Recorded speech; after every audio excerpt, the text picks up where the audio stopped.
Last night, something extraordinary happened in Israel, an event filled with open miracles, technological brilliance, and divine intervention. It all began when Israel's multi-layered defense system, known for its precision and sophistication, was put to the ultimate test.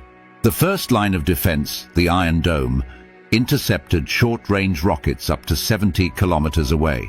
The David's sling system took care of mid-range missiles, intercepting threats within a 300-kilometer range.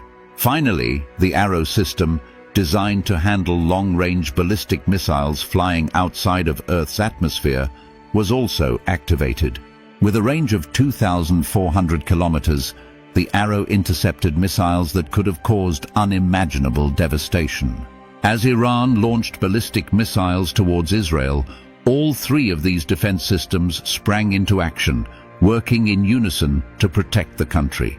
The complexity of these systems is mind-boggling, and the chances of them functioning perfectly together are almost zero. Yet last night they did just that flawlessly. One wrong move, one system failure, and Israel would have been mourning the loss of hundreds of lives. However, what happened wasn't just about military technology. There was something more at work.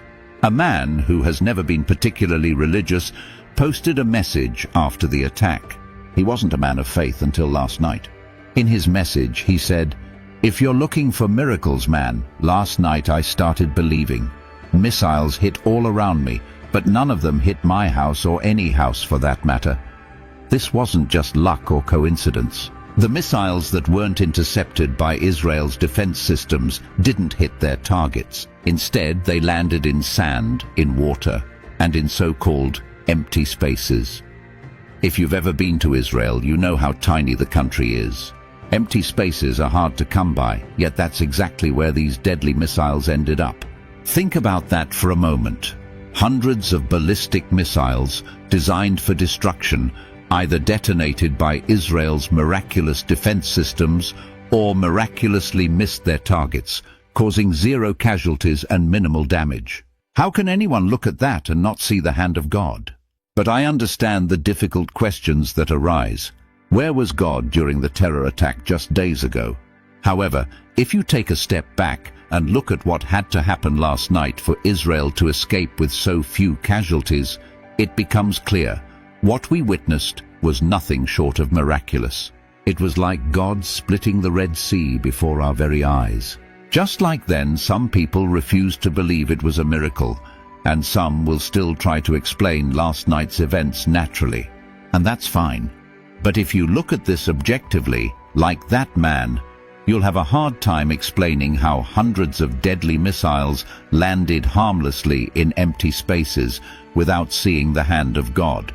Last night wasn't just about technology or military prowess.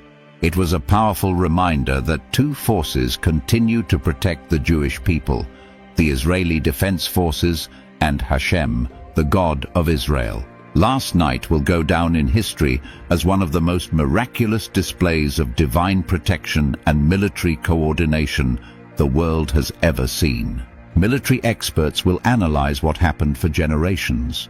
But for those who were there, those who lived through it and witnessed the miracles firsthand, last night was a reminder that God is watching over his people, even in the darkest of times. We witnessed history. We witnessed miracles. We witnessed God in all his glory, protecting his children.